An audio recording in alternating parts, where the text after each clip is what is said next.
we are running. Why is it so hard to do the little things that would improve my life? The way that our minds are designed is our minds are designed to stop you at all costs from doing anything that might hurt you.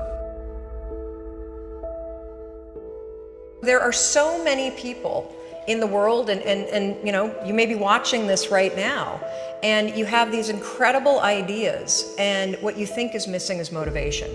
And that's not true.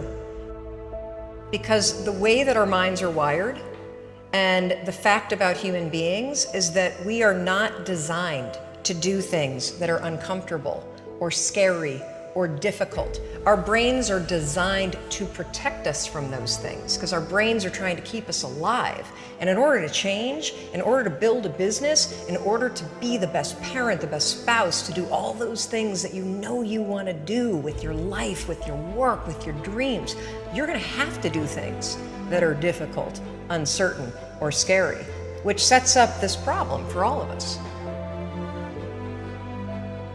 The one thing we have in this world is we can't control the events, but we can choose what to focus on, we can choose what things mean, and we can choose what to do. Those three choices, those three decisions really control our life.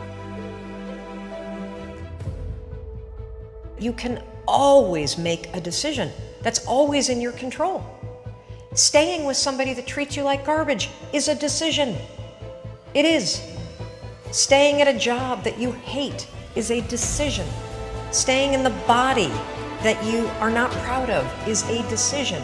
Is it going to be easy? No, it's not going to be easy to change. It's simple. It's your job to push yourself. It's not the smartest people who achieve success. It's the people who procrastinate less, make fewer excuses, as they take actions every day towards the goals that they want to achieve. Indecision is the thief of opportunity. Indecision means the door is still closed. Indecision means the opportunity waits. Indecision means what could be is postponed or may never be. If you want to be successful at anything in life, never leave the sight of setting a goal without doing something that commits you to fulfillment. The next morning, the alarm goes off, and I pretended NASA was there. It's the stupidest story. I literally went 5, 4, 3, 2, 1. I counted out loud, and then I stood up. And I'll never forget standing there in my bedroom. It was dark, it was cold, it was winter in Boston. And for the first time in 3 months, I had beaten my habit of hitting the snooze button. There were moments all day long, just like that 5-second moment in bed, where I knew, knowledge, what I should do. And if I didn't move within 5 seconds, my brain would step in and talk me out of it. Every human being has a 5-second window. It might even be shorter for you. You have about a 5-second window in which you can move from idea to action before your brain kicks into full gear and sabotages any change in behavior. Your life is what you think it should be. That's exactly what you are right now. You are what you thought you should be. And if you don't like who you are, you got to change what you think you should be. What you think is more important than what you do. And so if you want to change, you got to work on this attitude bit. Decide, commit, act, succeed, repeat. The one thing that all the greats have in common is they sweat the small stuff. They pay very, very close attention to every detail. What makes you comfortable can ruin you.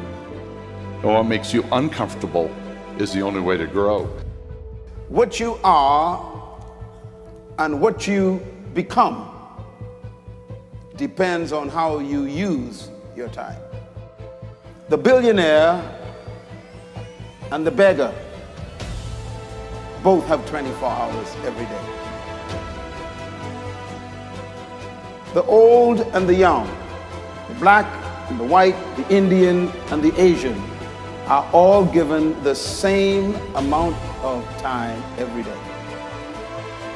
You cannot stop a day. You cannot stop an hour. But you can control how it will be used. Your life comes down to your decisions, and if you change your decisions, you will change everything.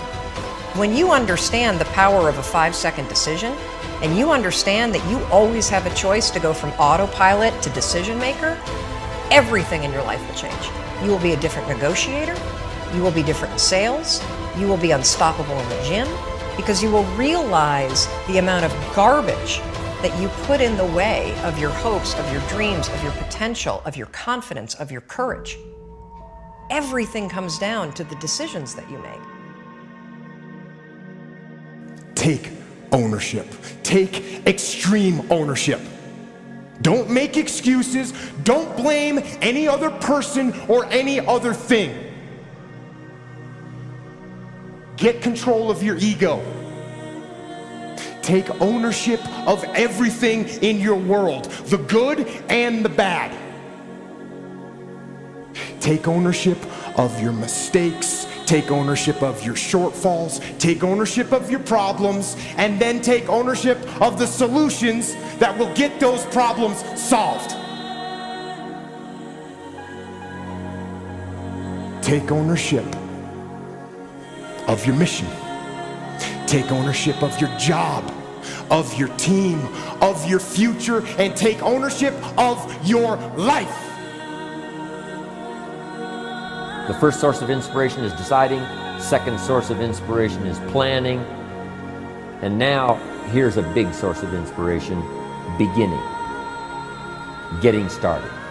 Actually turning thought and the notes on the paper, the plans, actually now committing it to action. Getting started.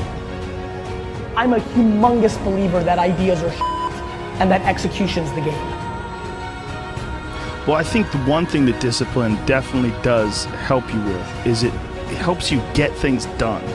And when you get things done, when you actually do things, you have more success. If you have more success, and sometimes a big part of success is just not being f***ing lazy and just doing it. Yeah. That's like 90% of it is just showing up. Get there and start working. Like, you're not gonna feel perfect every day. If I only worked out when I felt good, I'd be a fat f***. Discipline, it does start with waking up early. It really does. But that is just the beginning. And I always say that discipline is the root of all good qualities. But you have to absolutely apply it to things outside of just waking up early. It's everything. It's working out every day, making yourself stronger and faster and more flexible and healthier. Discipline is eating the right foods to fuel your system. It's about disciplining your emotions so you can make good decisions. Doing the tasks that you don't necessarily want to do, but that you know will help you. The thing about self-discipline is that it is necessary for everything you do in your life. You have to be self-disciplined. Discipline is not punishment. It's not. If you change your mindset and really focus it on what discipline really is, you start to welcome discipline. You welcome self-discipline into your life. You people have to know you, not because, oh, he's a good salesman. Oh, he's a good this. Oh, he's an artist. People need to know you for one major thing first. He works. He produces. The guy's there every day. The guy's pushing and shoving. Because the truth is, no matter how good your ideas are, how good your art is, or how good your skill set is, if you're not working, man, if you're not vibrating at a frequency that people say, my God, how does that guy do all that? If you're not vibrating at that rate, if you're not working at that level, you're not going to make it.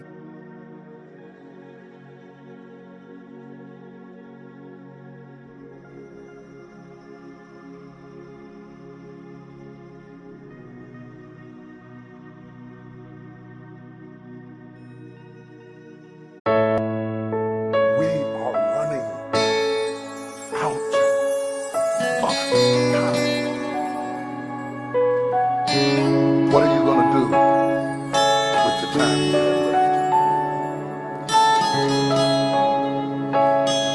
I say that if you don't reposition yourself, you could miss the best time in your life, in this season of life. Because we have got to change the way we think. We have got to change the way we function.